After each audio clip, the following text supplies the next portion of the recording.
കേരള രാഷ്ട്രീയത്തിന്റെ പരമ്പരാഗതമായ രണ്ട് ശാക്തിക ചേരികൾക്ക് അന്ത്യം കുറിച്ചുകൊണ്ട് നിയമസഭയിലെ വോട്ട് ബാങ്കുകൾ പുതിയൊരു ഗണിതശാസ്ത്രത്തിലേക്ക് വഴിമാറുകയാണ്. വരാനിരിക്കുന്ന രാജ്യസഭാ തിരഞ്ഞെടുപ്പ് കേവലം 3 പ്രതിനിധികളെ തിരഞ്ഞെടുക്കുന്ന പ്രക്രിയയല്ല, മറിച്ച് കേരളത്തിന്റെ രാഷ്ട്രീയ ഭൂപടത്തിൽ BJP എന്ന മൂന്നാം ശക്തി എത്രത്തോളം നിർണായകമായി മാറിയിരിക്കുന്നു എന്നതിന്റെ കൃത്യമായ സാക്ഷ്യപത്രമാണ്. പതിറ്റാണ്ടുകളായി കേരള നിയമസഭ എന്നാൽ UDF-ഉം LDF-ഉം തമ്മിലുള്ള നേർക്കുനേറുള്ള പോരാട്ടമായിരുന്നു. എന്നാൽ ഇക്കഴിഞ്ഞ നിയമസഭാ തിരഞ്ഞെടുപ്പോടെ ഈ ചിത്രം അടിമുടി മാറി. 102 സീറ്റുകൾ നേടി UDF അധികാരം പിടിച്ചടക്കിയപ്പോൾ ഇടതുമുന്നണി കേവലം 35 സീറ്റുകളിലേക്ക് ചുരുങ്ങി. ഈ സാഹചര്യത്തിലാണ് രാജ്യസഭയിലേക്കുള്ള 3 ഒഴിവുകളിലേക്ക് തിരഞ്ഞെടുപ്പ് നടക്കുന്നത്. നിയമസഭയിലെ ഓരോ വോട്ടും വിലപ്പെട്ടതാകുന്ന സങ്കീർണമായ ഒരു ഘട്ടത്തിലേക്കാണ് കേരളം നീങ്ങുന്നത്. രാജ്യസഭാ തിരഞ്ഞെടുപ്പിൽ ഒരു സ്ഥാനാർത്ഥിക്ക് വിജയിക്കാൻ ആവശ്യമായ വോട്ടുകൾ നിശ്ചയിക്കുന്നത് നിയമസഭയിലെ ആകെ അംഗബലത്തെയും ഒഴിവുള്ള സീറ്റുകളെയും അടിസ്ഥാനമാക്കിയാണ്. നിലവിലെ സാഹചര്യത്തിൽ ഒരു അംഗത്തിന് ജയിക്കാൻ 36 വോട്ടുകൾ ആവശ്യമാണ്. 102 അംഗങ്ങളുള്ള UDF-ന് 2 സ്ഥാനാർത്ഥികളെ വളരെ എളുപ്പത്തിൽ വിജയിപ്പിക്കാം. 36 വീതം 2 പേർക്ക് നൽകിയാൽ 72 വോട്ടുകൾ കഴിഞ്ഞു. ബാക്കി വരുന്ന 30 വോട്ടുകൾ UDF-ന്റെ പക്കൽ അധികമായുണ്ട്. ഈ 30 വോട്ടുകൾ ആർക്ക് മറിക്കണം അല്ലെങ്കിൽ എങ്ങനെ ഉപയോഗിക്കണം എന്നത് UDF-ന്റെ രാഷ്ട്രീയ തീരുമാനമാണ്.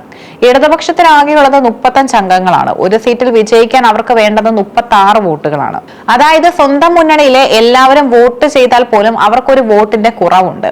ഈ ഒരു വോട്ട് എവിടെ നിന്ന് ലഭിക്കുമെന്നതാണ് CPM-നെ അലട്ടുന്ന പ്രധാന ചോദ്യം. കേരള നിയമസഭയിൽ ചരിത്രത്തിൽ ആദ്യമായി BJP-ക്ക് 3 അംഗങ്ങൾ ഉണ്ടെന്നത് ഈ തിരഞ്ഞെടുപ്പിനെ ആകാംക്ഷയുടെ കൊടുമുടിയിൽ എത്തിക്കുന്നു.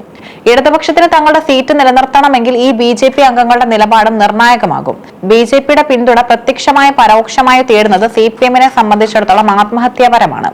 എന്നാൽ വോട്ട് കണക്കിൽ വിജയിക്കാൻ മറ്റൊരു വഴി ഇല്ലാത്ത അവസ്ഥ അവരെ സമ്മർദ്ദത്തിലാക്കുന്നു. UDF-ന്റെ പക്കലുള്ള 30-ലധികം വോട്ടുകൾക്കൊപ്പം BJP-യുടെ 3 വോട്ടുകൾ കൂടി ചേരുകയും സ്വതന്ത്രരായ അംഗങ്ങളുടെ പിന്തുണ ലഭിക്കുകയും ചെയ്താൽ ഇടതുപക്ഷത്തിന് തങ്ങളുടെ ഉറച്ച സീറ്റ് പോലും നഷ്ടമായേക്കാം. ഇത് സംഭവിച്ചാൽ അത് കേരള രാഷ്ട്രീയത്തിൽ വലിയൊരു അട്ടിമറിയായി മാറും.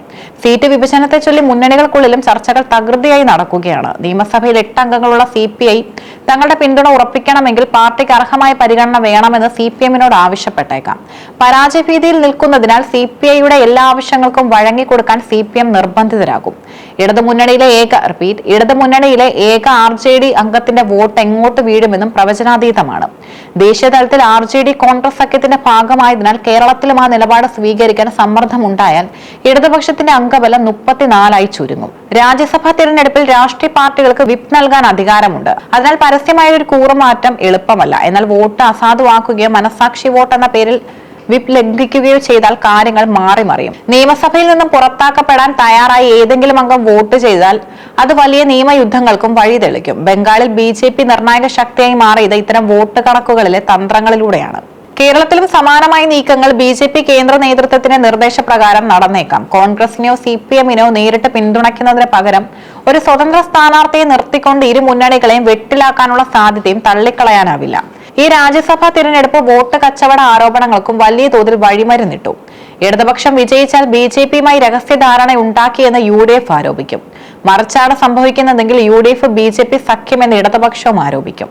ഈ ആരോപണ പ്രത്യാരോപണങ്ങൾക്കിടയിൽ കേരളത്തിലെ വോട്ടർമാരുടെ രാഷ്ട്രീയ ബോധം പരീക്ഷിക്കപ്പെടും. കേരളത്തിലെ രാജ്യസഭാ തിരഞ്ഞെടുപ്പ് വെറുമൊരു സാങ്കേതിക പ്രക്രിയയല്ല, അത് വരാനിരിക്കുന്ന പുതിയൊരു രാഷ്ട്രീയ ക്രമത്തിന്റെ പ്രഖ്യാപനമാണ്. ഇരുമുന്നണി രാഷ്ട്രീയം അവസാനിക്കുകയും BJP എന്ന ഘടകം എല്ലാ തീരുമാനങ്ങളിലും നിർണായകമാവുകയും ചെയ്യുന്ന കാഴ്ചയാണിത്. CPM-നെ സംബന്ധിച്ചിടത്തോളം ഈ തിരഞ്ഞെടുപ്പ് വിജയം അവരുടെ രാഷ്ട്രീയ അസ്തിത്വത്തിന്റെ പ്രശ്നമാണ്. എന്നാൽ കണക്കുകളിലെ കളി അവരെ വലിയ പ്രതിസന്ധിയിലേക്കാണ് നയിക്കുന്നത്. UDF തങ്ങളുടെ ആധിപത്യം ഉറപ്പിക്കാൻ ശ്രമിക്കുമ്പോൾ ഇടതുപക്ഷം തങ്ങളുടെ കൈവശമുള്ളത് നിലനിർത്താൻ കിണഞ്ഞു പരിശ്രമിക്കുന്നു. ഇതിനിടയിൽ BJP ആരെ തുണയ്ക്കുമെന്നത് കേരള രാഷ്ട്രീയത്തിലെ ഏറ്റവും വലിയ സസ്പെൻസായി തുടരുകയാണ്.